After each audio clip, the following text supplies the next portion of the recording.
যেদিন প্রতিষ্ঠিত ছেলেকে বিয়ে না করে বিয়ের সব সোনাদানা টাকা পয়সা নিয়ে বেকার বয়ফ্রেন্ডের সাথে পালিয়ে গিয়েছিলাম, সেদিন আমি বুঝতে পেরেছিলাম বাস্তবতা কত কঠিন, মানুষ কতটা খারাপ।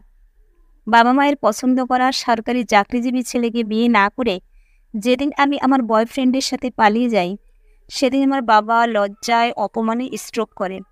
কিন্তু আমি সেটা জানতে পারি না, কারণ আমি তখন আমার বয়ফ্রেন্ডের সাথে নতুন জীবনে ব্যস্ত ছিলাম। আমি সেদিন বুঝতে পারিনি আমার বয়ফ্রেন্ড ভালোবাসার নামে আমাকে এভাবে ভোগ করবে। 10 দিন আমি আমার বয়ফ্রেন্ডের সাথে ছিলাম। এই 10 দিন সে আমার জীবনটাকে শেষ করে দিয়েছে। প্রথম দিন তাকে যখন বললাম, চলো আমরা কাজে অফিসে গিয়ে বিয়ে করি, বিয়ের আগে এসব ঠিক না, আমি তো তোমারই, তাহলে এত তাড়া কিসের তোমার? এমন না তো আমাকে তোমার কাছ থেকে কেউ কেড়ে নিয়ে যাচ্ছে। আমি কিন্তু বিলাসিতার জীবন ছেড়ে তোমার কাছে চলে এসেছি, আর তুমি বিয়ে পর্যন্ত অপেক্ষা করতে পারবে না? তখন আমার বয়ফ্রেন্ড হাসান কিছুটা অভিমান করে বলেছিল, আগেও তুমি এমন কথা বলেছ। 2 বছরের রিলেশন ছিল আমাদের, অথচ এই 2 বছরে আমি একটা বারও তোমার নরম ঠোঁটের স্পর্শ নিতে পারিনি। সবাই কত আপডেট হয়েছে, এখনকার প্রেমিক প্রেমিকেরা রিলেশন হতে না হতেই কত কি করে, আর আমাকে তুমি তোমার কাছেও ঘেঁষতে দিতে না। কিন্তু এখন তো আমরা দুজন বিয়ে করব, তাহলে কেন আমাকে কাছে টানছো না? আসলে তুমি আমাকে বিশ্বাস করতে পারছো না, তাই এমন করছো। ভাবছো আমি তোমাকে ধোঁকা দিব? ওকে, সমস্যা নেই, বিয়ের আগে আমি তোমাকে ছুঁয়েও দেখব না। আমি বললাম, বিশ্বাস না করলে সবকিছু ছেড়ে তোমার কাছে চলে আসতাম না। তোমাকে বিশ্বাস করি বলেই নিজের বাবা মায়ের কথা না ভেবে তোমার সাথে এভাবে চলে এসেছি। তাহলে আমি যেটা চাইছি সেটা দিতে তুমি এত বাহানা করছো কেন? 2 দিন পরে তো আমরা বিয়ে করবই। আমার এই দেরিটা সহ্য হচ্ছে না। তোমাকে এতটা একা পেয়েও একটু ভালোবাসতে পারছি না, এটা ভাবতেই পারি না আমি। ভালোবাসার প্রমাণ দেওয়ার জন্য কিংবা আমি তোমাকে বিশ্বাস করি এসব প্রমাণ করার জন্য তোমার ইচ্ছেটা পূরণ করতে হবে, তাই তো? ঠিক আছে, তুমি যা চাও তাই করব। তবে কখনো আমাকে ছেড়ে যেও না। সব আপনকে পর করেছি তোমার জন্য। তুমি যদি আমাকে পর করে দাও, তাহলে মৃত্যু ছাড়া কোনো পথ থাকবে না আমার। হাসান আমাকে ছেড়ে চলে যায়। আমার সব কিছু নিয়ে সে আমাকে ছেড়ে চলে যায়। এই 10টা দিন আমি তাকে বিশ্বাস করে নিজের সব কিছু সঁপে দিয়েছিলাম, কিন্তু সে আমার বিশ্বাসটিকে রক্ষা করেনি। আমাকে বিয়ে না করে আমাকে একা রেখে সেদিন চলে গিয়েছিল। আমি বাসা থেকে বের হওয়ার সময় অনেক টাকা নিয়ে এসেছিলাম, বিয়ের গহনাগুলো আমার সাথে ছিল। সবকিছুই হাসান নিয়ে গিয়েছে। সেদিন আমি বুঝতে পারি বাস্তবতা কতটা নিষ্ঠুর।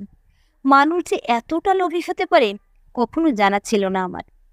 যে মেয়েটা নিজের ভবিষ্যৎ সুখের জীবন ছেড়ে শুধুমাত্র তাকে বিশ্বাস করে, তার কোনো চাকরি না থাকা সত্ত্বেও তার কাছে চলে এসেছিল, সেই মেয়েটাকে কিভাবে পারলো এত বড় ধোঁকা দিতে? মানুষদের দ্বারা সবকিছুই সম্ভব, কিন্তু মানুষ নিজের স্বার্থের জন্য পৃথিবীর সবচেয়ে জঘন্যতম কাজটা করতেও কোনো দ্বিধা করবে না। আমি নিজেকে চিরতরে শেষ করে দেওয়ার সিদ্ধান্ত নিলাম, কারণ বেঁচে থাকার মতো কোনো কিছুই অবশিষ্ট নেই আমার। বাবা মায়ের কাছে যাওয়ার সাহস নেই। নিজেকে এতটাই অপবিত্র করে ফেলেছি যে কোনো মানুষের সংস্পর্শ পাওয়ার অধিকার আমি রাখি না। মৃত্যুই আমার জন্য একমাত্র শান্তির পথ। রেল লাইনের মাঝখানে আমি দাঁড়িয়ে আছি, গন্তব্য মৃত্যু। আর কিছুক্ষণ পরেই হয়তো এই পৃথিবী থেকে আরও একটি প্রাণ নিশ্চিহ্ন হয়ে যাবে। আমি অপেক্ষায় থাকি মৃত্যুকে বরণ করে নেওয়ার জন্য, কিন্তু আমি পারি না। ট্রেন আসার শব্দ শুনেই আমি ভয়ে নিচে চলে যাই। আমি মৃত্যুকে ভয় পাই। আমি বুঝলাম আত্মহত্যা জিনিসটা এত সহজ না। চাইলেই কেউ আত্মহত্যা করতে পারে না। এটার জন্য প্রচণ্ড সাহস প্রয়োজন, যেটা আমার নেই। কিন্তু আমাকে এই সাহসটা অর্জন করতে হবে, কারণ আমার বেঁচে থাকার মেয়াদ ফুরিয়ে গিয়েছে। আমাকে মরতে হবে, যেভাবেই হোক। কিছুক্ষণ পর হঠাৎ করে ফোনটা শব্দ করে বেজে উঠে। আমি বুঝতে পারলাম না এই অসময়ে কে ফোন দেবে। এই নাম্বারটা তো কেউ জানে না, এমনকি বাবা মাও না। মৃত্যুর আগে কারোর সাথে কথা বলা উচিত না, তাহলে এই পৃথিবীর মায়ে পড়ে পিছিয়ে যেতে পারি আমি। তাই ফোনটা ধরলাম না। কিন্তু যখন বারবার ফোনটা দিয়ে যাচ্ছে, তখন বিরক্ত হয়ে ফোনটা রিসিভ করি। রিসিভ করতেই ওপাশ থেকে ধমকের শব্দ শুনতে পাই। কি রে, এতক্ষণ ধরে ফোন দিচ্ছি, ধরছিস না কেন? তুই তো আমাকে কথাটা বলতে পারতে তোর বয়ফ্রেন্ডের সাথে পালিয়ে যাবি। তোর বাবা স্ট্রোক করেছে যেদিন তুই পালিয়ে যাস, তবে এখন সুস্থ আছেন। তোর নাম্বারে কতবার আমি ফোন দিয়েছি তুই জানিস না। পরে মনে হলো এই নাম্বারটাতে ফোন দিই। আমাকে শুনতে পাচ্ছিস তো? আমি তোর ফুফাতো বোন বলছি, ফারজানা। আমি শেষ হয়ে গেছি রে, আমি আর বাঁচতে চাই না। কি বলছিস? কি হয়েছে তোর? তুই কোথায় বল প্লিজ। আমি ঢাকাতে আছি। কোথায় বল প্লিজ। তার আগে তুই বল, তুই বাবা মাকে আমার কথা জানাবি না? তারা এমনিতেই আমার জন্য অনেক কেঁদেছে। আমি চাই না আমার ধ্বংস হওয়ার কথা শুনে আবার তারা কাঁদুক। জানাবো না। তবুও তুই এমন করিস না বোন। তুই বল তুই কোথায়। তুই আমার কাছে থাকবি, কেউ জানতে পারবে না। আমি ফারজানার সাথে তার বাসায় চলে যাই। আমি অনেকটা চিন্তামুক্ত হলাম যখন জানলাম ফারজানা আমার কথাটা কারো কাছে বলবে না, নিজের মাঝেই গোপন রাখবে। আমি আমার বোনকে সব খুলে বলি। সে আমার এভাবে ধ্বংস হওয়ার কথা শুনে চোখ ভিজিয়ে ফেলে। আমি সেদিন আমার বোনকে জড়িয়ে ধরে অনেক কান্না করেছিলাম। মানুষ এমন করে কেন? তাদের কাছে কি ভালোবাসাটা খেলামুখী হয়? মানুষকে খুব বেশি বিশ্বাস করতে নেই। খুব বিশ্বাসী মানুষগুলোই আজ বা কাল খুব যত্ন করে কষ্টের সমুদ্রে ডুবিয়ে দিয়ে চলে যায়। আমি ফারজানার সাথে 2 মাস থাকার পর হঠাৎ করে একদিন সে বলল তাকে বাসায় যেতে হবে, সাথে আমাকেও। আমি কিছু বুঝতে পারলাম না। পরে যখন সে বলল তার ভাইয়ার বিয়ে ঠিক হয়েছে, কয়েকদিন পরেই বিয়ে, তখন তার বাসায় যাওয়ার কারণটা বুঝতে পারলাম। তবে আমার তার বাসায় একটু যেতে ইচ্ছে করছিল না, কারণ আমি চাই না আমাকে দেখে কেউ দুঃখ পাক, কেউ জানুক আমি ভালো থাকার জন্য আপন মানুষগুলোকে ছেড়ে যার হাত ধরে চলে গিয়েছিলাম, সেই মানুষটার সাথে আমি সুখী হতে পারিনি। সেই মানুষটা আমাকে ভোগ করে চলে গিয়েছিল বিপদের মুখে। আমি আমার কান্নাটা কাউকে দেখাতে চাই না। আমি অন্ধকারে একা একাই কেঁদে যেতে চাই আজীবন। এটাই আমার প্রাপ্য। আমি এমন মানুষদের কষ্ট দিয়েছি যারা আমাকে সব সময় ভালোবেসে আগলে রাখত, কিন্তু তাদের জন্য আমি আমার নোংরা ভালোবাসাটাকে বিসর্জন দিতে পারিনি। আমি ফারজানের সাথে না গিয়ে পারলাম না, কারণ এই অপরিচিত ঢাকা শহরে কার কাছে কোথায় থাকবো আমি? এমনিতেই মেয়ে মানুষ, কেউ সুযোগ পেলে হয়তো কুকুরের মতো ছিঁড়ে ছিঁড়ে খাবে। তাই বাধ্য হয়ে আমি ফারজানার সাথে চলে গেলাম। আমি জানি না ভবিষ্যতে আমার জন্য কি অপেক্ষা করছে, তবু খুব খারাপ কিছু অপেক্ষা করছে সেটা খুব ভালো করেই বুঝতে পারছি। ফারজানাদের বাসায় গিয়ে এরকম একটা ধাক্কা খাবো কখনো বুঝতে পারিনি। আমার সামনে সেই বিশ্বাসঘাতক নোংরা কুকুরটা দাঁড়িয়ে আছে, যে কুকুরটা 10টা দিন আমাকে ছিঁড়ে ছিঁড়ে খেয়েছিল। আমার ইচ্ছে করছিল এখনই ওর গলার টিপে খুন করে ফেলি, কিন্তু কোনো এক অদৃশ্য বাধার কারণে সেটা পারলাম না। এই বিশ্বাসঘাতক কুকুরটার বোনের সাথে ফারজানার ভাইয়ের বিয়ে ঠিক হয়েছে। আমার সামনে এখন সেই বিশ্বাসঘাতক মানুষটা দাঁড়িয়ে আছে, যে মানুষটা আমাকে খুব বাজেভাবে ধোঁকা দিয়েছিল, অথচ আমি তাকে কিছু বলতে পারছি না। মেয়ে বলেই হয়তো এমনটা হচ্ছে। মেয়েরা কেন জানে সব জায়গাতেই দুর্বল। তবে একটা জিনিস ভালো লাগছে, হাসান আমার চোখের দিকে তাকাতে পারছে না। পৃথিবীর সব মানুষই বোধহয় এমন কাউকে ধোঁকা দিয়ে তার চোখের দিকে তাকিয়ে থাকতে পারে না, কারণ সে জানে সে কি করেছে। হাসানও আমার চোখের দিকে তাকাতে পারছে না আজ। সে আমাকে ছেড়ে যেদিন চলে যায় সেদিন আমি সিদ্ধান্ত নেই, নিজে মরবো না হয় ওই কুকুরটাকে খুন করব। সেদিন আমি আমার আত্মহত্যা না করার কারণটা আজ বুঝতে পারছি। আমি হয়তো বিশ্বাসঘাতক মানুষটাকে খুন করার জন্যই এখনো বেঁচে আছি। আমি সুযোগের দিকে এগিয়ে যাচ্ছি। আমার খালাতো ভাইয়ের বিয়ে হয়ে যায় হাসানের বোনের সাথে।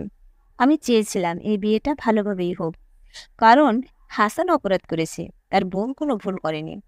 খারাপ লাগলেও বিয়ের কয়েকটা দিন হাসানের সাথে আমার না চাইতেও দেখা হয়েছে, তবে কোনো কথা হয়নি।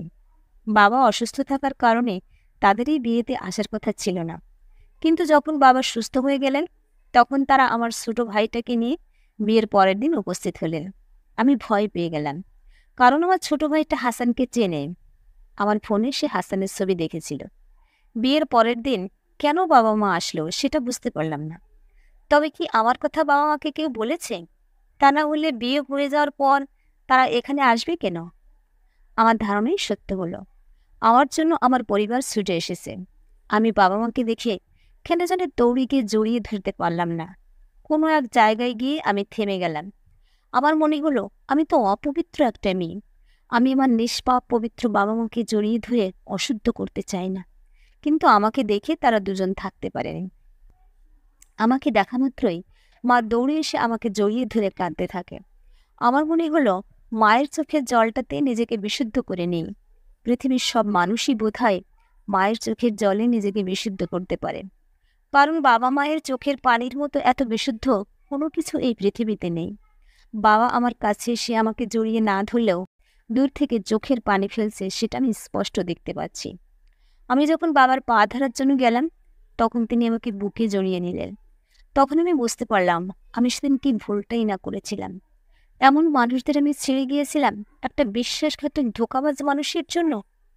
বাবা, আমাকে মাফ করে দাও। আমি ভুল করেছিলাম সেদিন। আমার জন্যই সেদিন তুমি মরতে বসেছিলে। এর জন্য আমি দায়ী। কি যা বলিস মা! তুই যেদিন এভাবে আমাদেরকে ছেড়ে চলে গিয়েছিলি সেদিন অনেক কষ্ট পেয়েছিলাম, ঠিক আছে। ভেবেছিলাম তোর মুখ কোনোদিন দেখব না। কিন্তু যখন জানতে পারলাম তুই তোর খালার বাসায়, তখন আর থাকতে পারিনি রে মা। অসুস্থ অবস্থায় চলে এসেছি। তোকে দেখার পর সব কষ্ট ভুলে গিয়েছি আমি। তোর পছন্দ করা ছেলের সাথেই তোকে বিয়ে দেব। তবুও আমাদের কখনো ছেড়ে যাস না। আমি নিজের অজান্তেই বাবাকে জড়িয়ে ধরে কাঁদতে থাকি। হাসানকে দেখা মাত্রই আমার ছোট ভাইটা বাবাকে দেখিয়ে দিল, এই সেই ছেলে যাকে আমি ভালোবেসে পালিয়ে গিয়েছিলাম। বাবা হাসানকে ডেকে নিয়ে কথা বলল। বুঝতে পারলাম বাবা আমাদের দুজনের বিয়ে দেবেন। হাসান বেকার হলেও বাবা শুধুমাত্র আমার সুখের জন্য এটা করবেন। আজ সত্যি খুব কান্না পাচ্ছে। এই মানুষটাকে আমি মৃত্যুর মুখে ফেলে চলে গিয়েছিলাম। কত বোকা আমি। ফারজানা যখন বলল, তুই কি এই ছেলেটাকেই বিয়ে করবি? ও তো তোর সাথে চিট করেছিল। আমি কিছু বললাম না, শুধু বললাম এই কথাটা যেন কেউ না জানে। হাসান হয়তো এখন খুব ভালো করেই বুঝতে পেরেছে আমার বাবার টাকা পয়সার কোনো অভাব নেই। যদিও সে আগে থেকেই জানতো আমাদের আর্থিক অবস্থা অনেক ভালো, তবুও আজ সে ভালোভাবে জেনেছে। সে হয়তো ভাবেনি আমি এত সহজেই তাকে বিয়ে করার জন্য রাজি হয়ে যাব। সে হয়তো ভেবেছিল আমি তাকে না বলে দেব। কিন্তু যখন আমি সেটা করলাম না, তখন হাসান অনেক বেশি অবাক হয়েছিল। কাল আমাদের বিয়ে। বিয়েটা বাবা মায়ের ইচ্ছাতেই হচ্ছে। হাসান ফোন করবে আমি জানতাম। ফোনটা ধরতেই ওপাশ থেকে আদুরে গলায় শুনতে পেলাম, জান, কি করো? কিছু করি না। আসলে ওই দিনের জন্য আমি অনেক অনেক দুঃখিত। আসলে আমি কোনোদিন ভাবিনি ওই দিনের ওই কাজটার পরেও তুমি আমাকে বিয়ে করবে।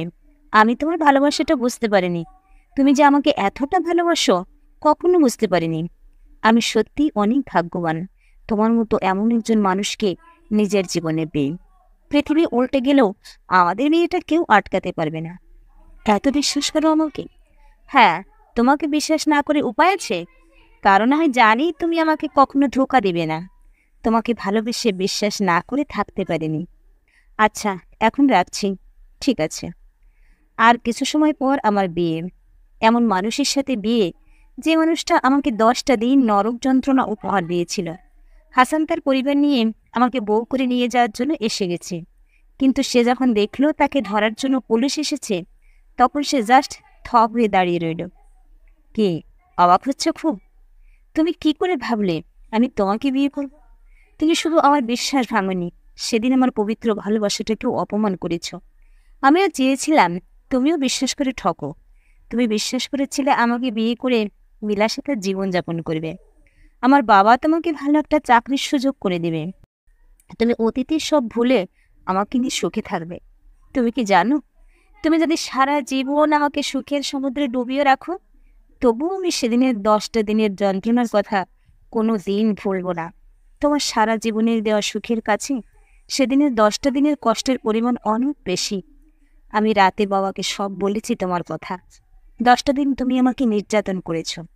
আমার কাছে কিছু প্রমাণ আছে, যেগুলো পুলিশের কাছে আছে। তোমার ঠিকানা হবে অন্ধকার কারাগার। আমি চাইলে তোমার সাথে আবার নিজেকে জড়াতে পারতাম, কিন্তু আমি সেটা করব না। কারণ তোমার মতো মানুষদের সাথে কখনো সারা জীবন কাটানো যায় না। তোমরা হচ্ছ নর্দমার কীট। হাসানকে পুলিশ ধরে নিয়ে যাচ্ছে। আমার খুব খারাপ লাগলেও আমি কাঁদছি না, কারণ আমি জানি আমার এই বিয়েটা না হলেও আমার বাবা আমার জন্য ঠিকই ভালো কোনো ছেলের সাথে আমাকে বিয়ে দেবে। কারণ বাবা মা কখনো কোনো মেয়ের দুঃখ দেখতে পারে না। আমরা সন্তানেরাই বাবা মায়ের দুঃখকে দুঃখ মনে করি না। তাদের কথা একবারও না ভেবে তাদের কষ্ট দিই। দুদিনের ভালোবাসার জন্য তাদেরকে ছেড়ে যাই, কিন্তু তারাই যে আমাদের একমাত্র আপনজন, এই চিরন্তন সত্যটা যেসব ছেলেমেয়ে বুঝতে পারে, তাদের মতো সুখী মানুষ পৃথিবীতে দ্বিতীয়টি নেই। আমাদের সবার উচিত বয়ফ্রেন্ড গার্লফ্রেন্ড ভালোবাসা থেকে বাবা মায়ের বিশুদ্ধ ভালোবাসাটিকে গুরুত্ব দেওয়া। প্রিয় ভিউয়ার্স, গল্পটা ভালো লাগলে লাইক কমেন্ট ও শেয়ার করতে পারেন। আর এরকম আরও নতুন নতুন গল্প শুনতে চাইলে আমার চ্যানেলটা সাবস্ক্রাইব করে সাথে থাকুন। ধন্যবাদ।